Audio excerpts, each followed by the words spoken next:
আসসালামু আলাইকুম। আজকে আমি দেখাবো এটা হলো তেলাপিয়া মাছ।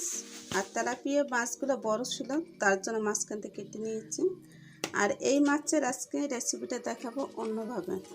তাহলে আপনারা দেখতে থাকুন। আর রেসিপিটা এটা খুবই সুন্দর হবে।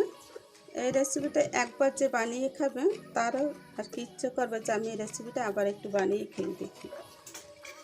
তাহলে দিয়ে দিচ্ছে মাছের মধ্যে আমি এখানে হলুদ, লবণ, হলুদ, একটু সামান্য একটু মরিচের গুঁড়া দিলে দিতে পারে, না দিলেও হবে। তো আমি শুধু হলুদ দিয়ে এটাকে ভেজে নেব। এটাকে সুন্দর করে একটু ভেজে নিলে, একটু লাল লাল করে ভেজে নিলে খুব সুন্দর হবে মাছটা।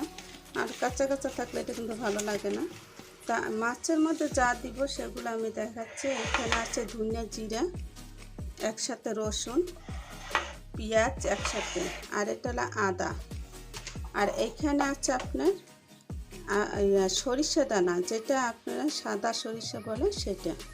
তা আপনারা লালটাও নিতে পারেন, কোনো সমস্যা নেই। আর দিয়ে দিচ্ছি টমেটোর পিউরি, সাথে থাকবে কাঁচা আমের টক। সরিষার তেল, আমি সরিষার তেল দিয়ে রান্না করবো, আপনারা তাহলে সয়াবিন তেল দিয়ে করবেন।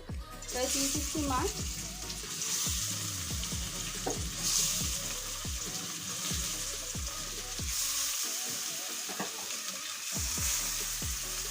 এক প্যানের মতো যতগুলো ধরে সেই পরিমাণে মাছটা দিয়ে দেবেন। মাছটা সুন্দরভাবে ভাজা হয়ে গেলে তারপরে নামিয়ে করতে হবে।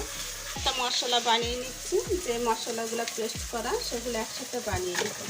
তাই দিয়ে দিচ্ছি প্রথমে আদার একটা ছিলাম, সেটা এটা আপনার ফ্রিজে প্রয়োজনে ছিল। আর দিয়ে দিচ্ছি আপনার সেই আপনার সরিষা বাটা।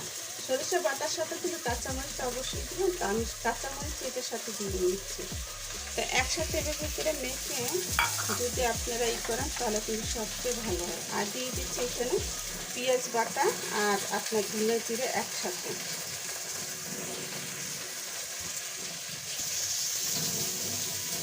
এখন দিয়ে দেবো লবণ।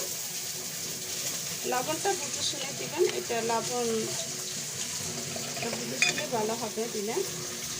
আর দিয়ে দিচ্ছি আপনার লাল মরিচের গুঁড়ো 1 টেবিল চামচ। দিয়ে দেবো হলুদের গুঁড়ো 1 টেবিল চামচ।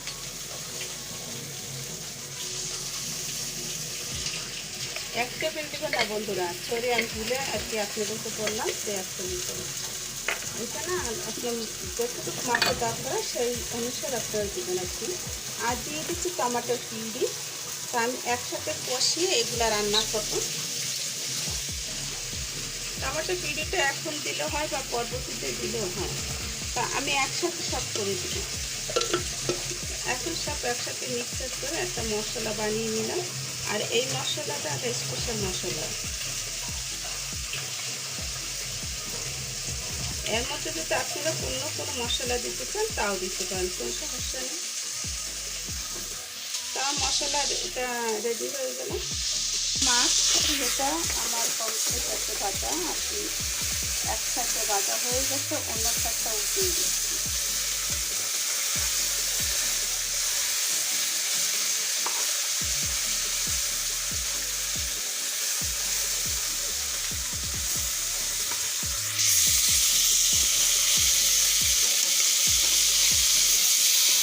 মাছটা এভাবে করে রান্না করলে এটা খেতে কিন্তু খুব মজা। তেলাপিয়া মাছ আমরা তো সবসময় টমেটো দিয়ে তারপর আমরা ভুনা করি আর কি।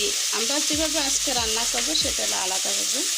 তো এই মাছটা একবার হলো আপনার বাসায় ট্রাই করবেন, একবার হলো খেয়ে দেখবেন যে কেমন লাগছে আর কি।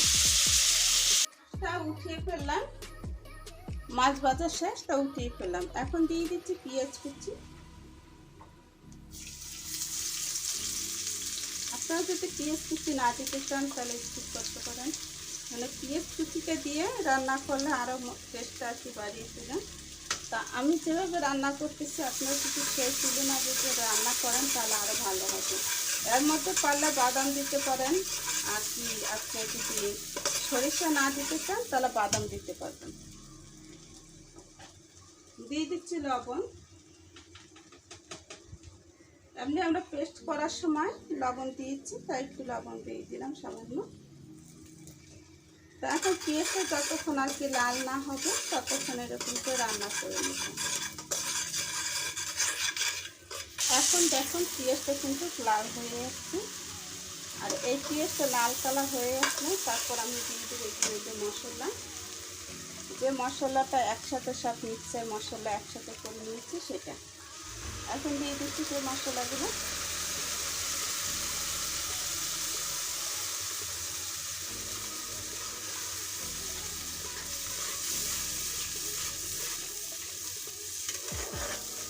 দেওয়ার পর খুব সুন্দর করে এটাকে কষাতে হবে, নাহলে কিন্তু কাঁচা গন্ধ থেকে যাবে। মশলার যেটা কাঁচা একটা ফ্লেভার থাকে সেটা দিয়ে খেতে যাবে, তার জন্য এটা মশলাটা খুব সুন্দর করে কষাতে হবে। যখন দেখুন এক পর্যায়ে মশলা কষাতে কষাতে যখন তেলটা বেশি উঠবে তখন মনে করবেন যে এখন মশলা কষানো শেষ, তখন মাছটা দিতে পারবেন। মশলাটা আমার কষানো হয়ে গেছে, এখান থেকে আমি কয়েকবার আর কি কষিয়ে নিয়েছি। আর এখন আমি পানিটা পালা আর কি পানিটা না দিয়ে আমি আগে মাছটা দিয়ে দিই। আর সুন্দর একটা ফ্লেভার বেরিয়েছে।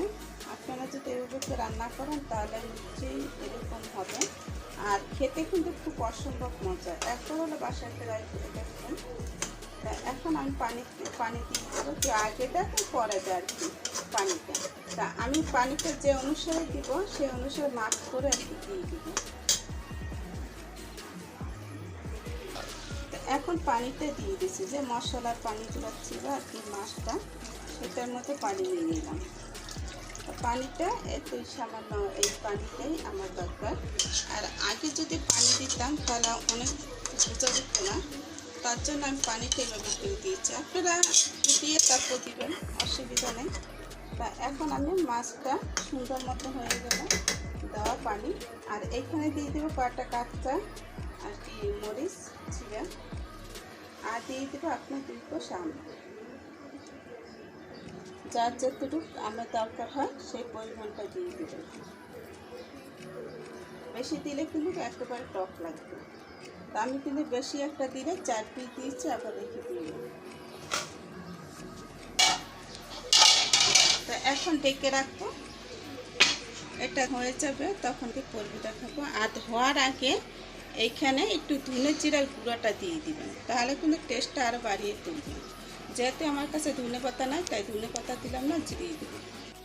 বন্ধুরা আমার মাছ আর কি আমের যে টক মাছ সেটা হয়ে গেছে। আর এটা টকও এমন লাগবে না যে মাছটা এত সুন্দর হয়েছে। আপনারা দেখলে বিশ্বাস করবেন না, বা খেয়ে আপনাদেরকে দেখতে হবে। তা এভাবে করে একবার হলে রান্না করে দেখবেন।